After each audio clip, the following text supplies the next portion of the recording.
Hello dear student, कैसे हैं आप लोग। होप आप सब अच्छे होंगे। मैं CMA दिनेश कुमार यादव आपके लिए लेके आया हूँ बुक कीपिंग एंड अकाउंटेंसी का ये सब्जेक्ट जो कि अप्लीकेबल है क्लास 11th के लिए। और महाराष्ट्र स्टेट बोर्ड का जो स्टडी मटेरियल है हम उसको फॉलो करके अपने लेक्चर्स को कंटिन्यू करेंगे। सबसे पहले मैं आपको इस सब्जेक्ट के बारे में बताना चाहूँगा। बुक कीपिंग एंड अकाउंटेंसी जो सब्जेक्ट है हमारा, ये जो सब्जेक्ट है ये स्टूडेंट का बहुत ही फेवरेट सब्जेक्ट होता है।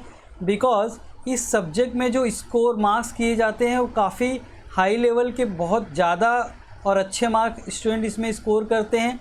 बिकॉज़ ये जो सब्जेक्ट है ये प्रैक्टिकल सब्जेक्ट है जिसमें थ्योरी का भी पार्ट है बट वो बहुत कम पार्ट है और मोस्ट ऑफ द क्वेश्चंस जो होते हैं वो प्रैक्टिकल होते हैं। तो इसमें आप जो है 100 मार्क्स में से आउट ऑफ 100 पूरे 100 मार्क्स भी स्कोर कर सकते हो। तो ये खासियत है इस सब्जेक्ट की, जिसकी वजह से ये स्टूडेंट का काफ़ी फेवरेट सब्जेक्ट बन चुका है।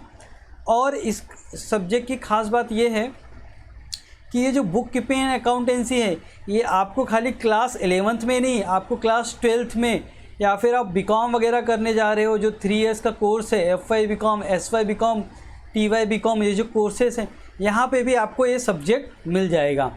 उसके अलावा अगर आप MCom कर रहे हो, मास्टर ऑफ कॉमर्स की डिग्री ले रहे हो, तो उसमें भी ये सब्जेक्ट आपका कवर होता है। आप कोई प्रोफेशनल कोर्सेज कर रहे हो जैसे CA है, CMA है, CS है, इस तरह के जो प्रोफेशनल कोर्सेज है कॉमर्स से रिलेटेड, ये उनको भी कवर करता है, उसमें भी आपको अकाउंटिंग पढ़ना होता है। तो ये सब डिटेल में बताने का मेरा ये ऑब्जेक्टिव है कि ये जो फर्स्ट लेवल है 11th क्लास में जो आप पढ़ने जा रहे हो अकाउंट्स को, तो आप क्या करो, यहाँ पे जो बेसिक लेवल है वो जितना ही आपका अच्छा और स्ट्रांग होगा उतना ही आगे चल के आगे जो आपकी पढ़ाई होने वाली है 12th क्लास में या फिर उसके आगे की पढ़ाई होने वाली है वहाँ पे आपको ये बहुत हेल्प करेगा। बिकॉज़ यहाँ पे जो अकाउंट्स का जो फंडामेंटल्स है वो आपके कॉन्सेप्ट यहीं पे क्लियर होंगे क्लास 11 में। तो मैंने क्या किया है, इस क्लास को जो और इंटरेस्टिंग और कॉन्सेप्चुअल और इजी बनाने के लिए मैंने क्या किया है, ये जो भी हमारा लेक्चर्स होंगे इसे मैं छोटे छोटे पार्ट में यहाँ पे आपके सामने प्रेजेंट करूँगा। उनके अलावा मैंने क्या किया, हर कॉन्सेप्ट के लिए मैंने क्या किया, बहुत सारे कॉन्सेप्ट्स को इजी वे में समझाने के लिए आपके स्टडी मटेरियल में, आपके बुक में जितने एग्जाम्पल्स हैं उसको तो हम कवर करने ही वाले हैं। उसके अलावा भी मैंने क्या किया है, बहुत सारे छोटे छोटे एग्जाम्पल्स बनाए हैं जिसकी वजह से आपको क्या होगा, सब्जेक्ट का जो कॉन्सेप्ट है बहुत इजी वे से समझ में आ जाएगा। इसके अलावा मैंने क्या किया है, बहुत सारे मैंने चार्ट जो है वो ड्रॉ किए हैं। बिकॉज़ एग्ज़ामिनेशन से पहले आपके पास ज़्यादा टाइम नहीं होता, तो आप क्या कर सकते हो, वो जो भी चार्ट्स हैं उस चार्ट को अगर आप रिफ़र कर लोगे तो आपका जो सब्जेक्ट है वो जल्दी जल्दी से कवर हो जाएगा। तो चलिए इस सब्जेक्ट की शुरुआत करते हैं हम। सबसे पहले मैं स्टार्ट करूंगा इंडेक्सेशन के बारे में। मैं बताऊंगा कि इस सब्जेक्ट में आपको कितने चैप्टर्स पढ़ने हैं और कौन से चैप्टर्स कितने इम्पॉर्टेंट हैं आपके लिए। जो फर्स्ट चैप्टर आपका होने वाला है introduction to book keeping and accountancy. Second chapter जो है वो है meaning and fundamentals of double entry book keeping. Third chapter जो है वो है आपका जर्नल। फोर्थ चैप्टर जो है वो लेजर। जो फिफ्थ चैप्टर है वो आपका है सब्सिडरी बुक। सिक्स्थ चैप्टर जो है वो है बैंक रिकंसिलिएशन स्टेटमेंट। चैप्टर 7 जो है वो है आपका डेप्रिसिएशन। चैप्टर 8 है वो है रेक्टिफिकेशन ऑफ एरर। चैप्टर 9 जो है वो है final account of a proprietary concern. और चैप्टर 10 जो है, जो कि हमारा लास्ट चैप्टर है, सिंगल एंट्री सिस्टम। वैसे तो देखा जाए हर एक चैप्टर आपके लिए बहुत ही इम्पॉर्टेंट है, हम सब चैप्टर बहुत अच्छे तरीके से कवर करेंगे। बट जो कुछ ऐसे चैप्टर्स हैं जो आगे जाके आपको बहुत हेल्प करने वाले हैं, तो वो चैप्टर आपके हो सकते हैं चैप्टर नंबर 1, 2, 3 एंड 4। उसके अलावा आपका चैप्टर नंबर 7 भी बहुत ही इम्पॉर्टेंट है और चैप्टर नंबर 9। ये जो चैप्टर मैंने आपको बताए हैं ये काफ़ी इम्पॉर्टेंट है। तो ये चैप्टर्स को हम काफ़ी डिटेल में और बहुत अच्छे तरीके से बहुत सारे एग्जाम्पल के साथ करेंगे। हालांकि हम हर एक चैप्टर को अच्छे तरीके से कवर करेंगे, बट आपको इन चैप्टर पे बहुत अच्छे से फोकस करना है। बिकॉज़ ये क्या करेंगे, आपके फंडामेंटल्स जो है वो बहुत स्ट्रांग हो जाएंगे अकाउंट्स के, तो आगे चल के जो आप पढ़ने वाले हो, पढ़ाई करने वाले हो, वहाँ आपको बहुत हेल्प हो जाएगी। आपको सब्जेक्ट को रटना नहीं पड़ेगा और आपके लिए जो सब्जेक्ट है काफ़ी ईजी हो जाएगा आगे चल के।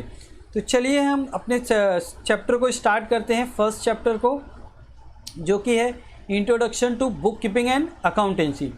जैसा कि इस चैप्टर का पहला नाम है इंट्रोडक्शन टू बुक कीपिंग, तो इसमें दो कॉन्सेप्ट है, एक है बुक कीपिंग और एक है अकाउंटेंसी। तो मैं सबसे पहले स्टार्ट करने जा रहा हूँ बुक कीपिंग क्या होती है। बुक कीपिंग का एक बहुत ही सिंपल सा डेफिनेशन या मीनिंग मैं आपको बताऊं तो वो हो सकता है, book keeping is a process of recording business transaction which involve exchange of money और मनी वर्थ। तो ये डेफिनेशन, ये जो मीनिंग क्या बताता है हमें कि बुक कीपिंग का मतलब ये होता है रिकॉर्डिंग ऑफ बिजनेस ट्रांजेक्शन। ये बिजनेस और बिजनेस ट्रांजेक्शन क्या होते हैं, ये अगर आपको पता चल जाए तो ये मीनिंग जो है आपको और अच्छे से समझ में आ जाएगा। Which involve the exchange of money और मनी वर्थ। तो मैंने यहाँ पे एक इक्वेशन बनाया है बुक कीपिंग के लिए। देखो, book keeping equal to recording of business transaction plus in monetary term. मतलब आपको क्या करना है, बुक कीपिंग का मतलब ये हो जाएगा कि आपको बिजनेस ट्रांजेक्शन जो होते हैं उनको रिकॉर्ड करना पड़ेगा, और वो ट्रांजेक्शन कैसे होने चाहिए, जिनका मनी से रिलेशन हो, मॉनिटरी ट्रांजेक्शन होनी चाहिए वो जो ट्रांजेक्शन है। ठीक है, तो सबसे पहले मैं आपको यहाँ पे बताता हूँ कि बिजनेस क्या होता है। बिजनेस तो सबको पता होगा कि बिजनेस क्या होता है, फिर भी मैं यहाँ पे आपको एक सिंपल वर्ड में बता देता हूँ। Business is a activity of making, buying and selling of goods और सर्विसेज। मीन्स कोई भी ऐसी एक्टिविटी करते हो जहाँ पे आप गुड्स क्या कर रहे हो, या तो परचेस कर रहे हो या फिर सेल कर रहे हो या गुड्स का प्रोडक्शन कर रहे हो। ये सब एक्टिविटीज़ जो होती है, बिजनेस रन करके आप क्या कमा रहे हो, प्रॉफिट कमा रहे हो। तो प्रॉफिट कमाने के लिए आप जो भी बिजनेस करते हैं उसे हम बोलते हैं बिजनेस। और बिजनेस एक्टिविटी क्या होती है, बिजनेस करने के लिए जो भी आप काम करते हो, जो भी एक्टिविटीज़ परफॉर्म करते हो, उसे हम बोलते हैं बिजनेस एक्टिविटी। तो यहाँ पे मैं आपको कुछ बिजनेस एक्टिविटी की एग्जांपल्स बता देता हूँ। तो इससे क्या होगा, आपको समझ में आ जाएगा कि बिजनेस किस तरीके से होता है और बिजनेस में कौन कौन सी एक्टिविटी का इन्वॉल्वमेंट होता है। तो यहाँ पे फर्स्ट एग्जांपल मैंने रखा है sale of goods and services. अगर आप कोई बिजनेस कर रहे हो तो वहाँ पे आप क्या करोगे, जो भी गुड्स का प्रोडक्शन करोगे आपको उसे सेल करना पड़ेगा, ताकि आप सेल करोगे तो ही तो आपके पास इनकम आएगा। तो देखिए, मैंने यहाँ पे एक आपको सेल का एग्जांपल दिया है। यहाँ पे एक मॉल है, मॉल में बहुत सारे गुड्स रखे गए हैं, ठीक है, तो इनको सेल करते हैं, तो ये बिजनेस का एक पार्ट है। तो ये बिजनेस एक्टिविटी का एक ये क्या है, एग्जांपल है। तो ये जो सेल एक्टिविटी है इसको हम बुक्स ऑफ अकाउंट में रिकॉर्ड करेंगे। रिकॉर्ड करना मतलब आप अभी फ़िलहाल के लिए ये समझो कि ये ट्रांजेक्शन को हम लिख के रखते हैं, अपने नोट डाउन करके रखते हैं। तो इसी एक्टिविटी को क्या बोलेंगे, बिजनेस एक्टिविटी। और जिसको रिकॉर्डिंग, जो आप रिकॉर्डिंग कर रहे हो उसे हम क्या बोलते हैं, बुक कीपिंग बोलते हैं। इसमें मैं आपको कुछ और भी एग्जाम्पल्स बताता हूँ। जैसे परचेस ऑफ मटेरियल, अगर आपको बिजनेस करना है तो रॉ मटेरियल तो परचेस करना पड़ेगा, और रॉ मटेरियल परचेस करने के बाद आप क्या करोगे, उसका फिनिश गुड्स बनाओगे, फिर उसे सेल करोगे। जब सेल करोगे तो आपको प्रॉफिट होगा। तो raw material is also business activity, और इसे हम बुक्स में जैसे ही रिकॉर्ड कर लेंगे उसे बोलेंगे बुक कीपिंग। यहाँ पे एक और एग्जांपल है पेमेंट ऑफ सैलरी। जैसे आपका बिजनेस है तो आपके बिजनेस में आपके एम्प्लॉय भी तो होंगे जो आपके बिहाफ पे वहाँ पे काम करते हैं, तो आपको उन्हें सैलरी पे करनी पड़ती है। तो सैलरी भी पे करना क्या है, एक एक्टिविटी है, इसे भी बिजनेस एक्टिविटी में कवर होता है ये। पेमेंट ऑफ रेंट, जैसे आपको ऑफिस ओपन करना है या फिर आपको ऐसा प्रीमाइसेस चाहिए जहाँ पे आपका गुड्स का प्रोडक्शन हो, तो उसके लिए आपको प्रीमाइसेस चाहिए। और प्रीमाइसेस अगर आपका खुद का है तो ठीक है, नहीं तो आपको रेंट पे लेना पड़ेगा और आपको रेंट पे करना पड़ेगा। तो ये एक्टिविटी जो है हमारी बिजनेस से रिलेटेड है, इसीलिए हम इसे क्या बोलते हैं, बिजनेस एक्टिविटी। यहाँ पे आपको क्या करना पड़ेगा, जो भी आपने प्रीमाइसेस या फिर ऑफिस लिया है अपने बिजनेस एक्टिविटी के लिए, उसके लिए आपको क्या करना पड़ेगा, पेमेंट करना पड़ेगा। तो ये हमारा बिजनेस एक्टिविटी का पार्ट है। इसे भी अगर हम बुक्स में रिकॉर्ड कर ले तो उसे हम क्या बोलेंगे, बुक कीपिंग। एक और एग्जांपल है इलेक्ट्रिसिटी ऑफ बिल। आप गुड्स का प्रोडक्शन करते हो, आपके ऑफिस में लाइट वगैरह तो ये सब होंगी, तो ये सब इलेक्ट्रिसिटी वहाँ पे आपकी यूज़ होगी, तो इलेक्ट्रिसिटी का भी तो पेमेंट करना पड़ेगा आपको। और इलेक्ट्रिसिटी का पेमेंट आप क्यों कर रहे हो? क्योंकि आप बिजनेस एक्टिविटी कर रहे हो, तो इसीलिए ये भी बिजनेस एक्टिविटी का एक पार्ट है।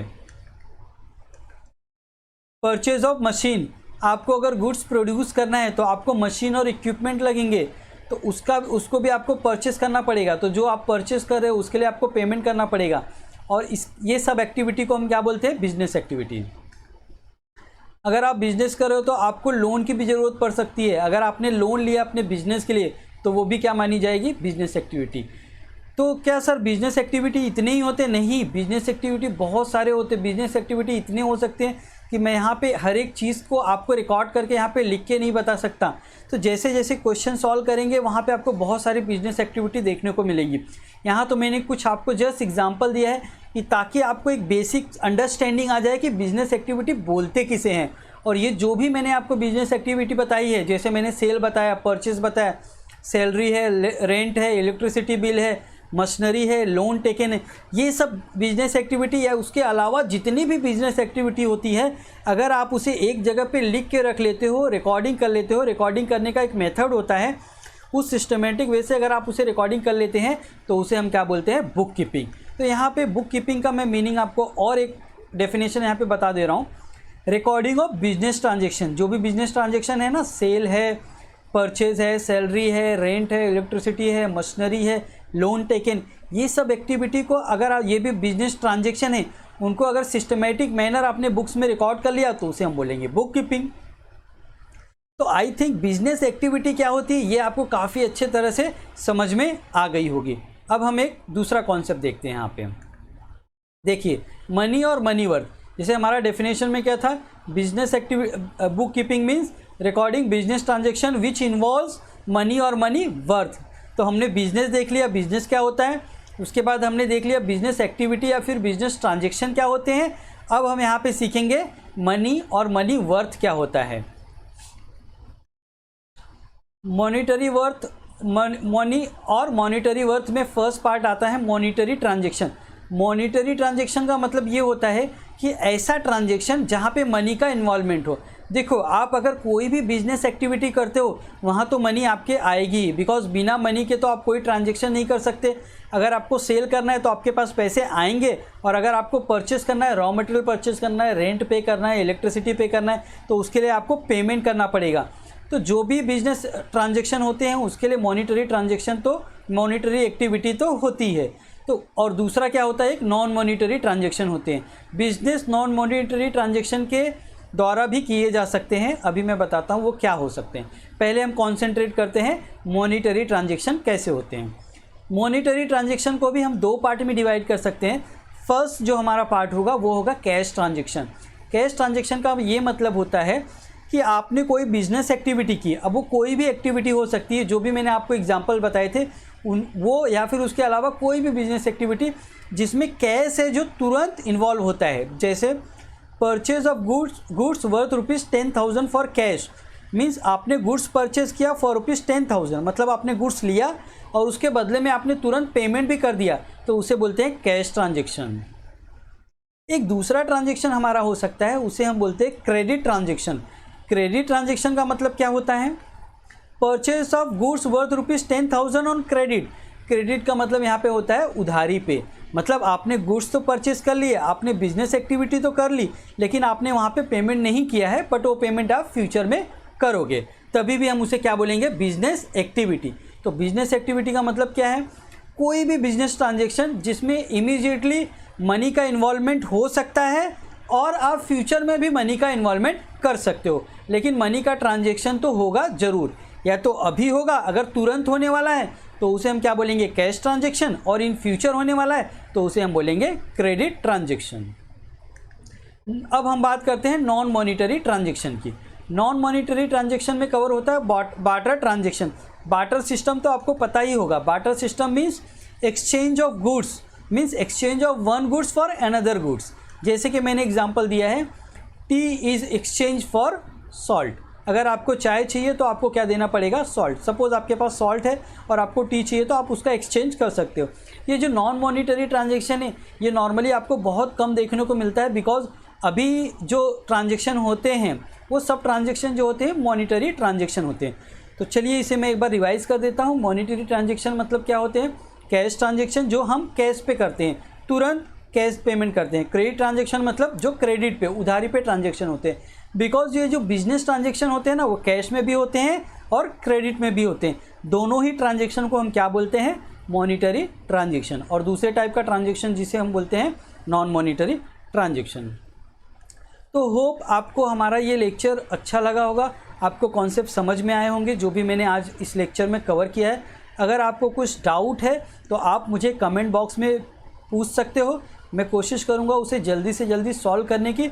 और इसी तरीके से हम अपने छोटे छोटे वीडियोस बनाएंगे जिसमें कॉन्सेप्ट को हम काफ़ी अच्छे तरीके से, और जैसा इस लेक्चर में मैंने आपको एग्जांपल्स वगैरह, एनिमेशन और डायग्राम वगैरह तरीके से मैंने यहाँ पे बुक कीपिंग का डेफिनेशन या मीनिंग बताया है, इसी तरीके से हम क्या करेंगे, अपने सिलेबस को कवर करेंगे।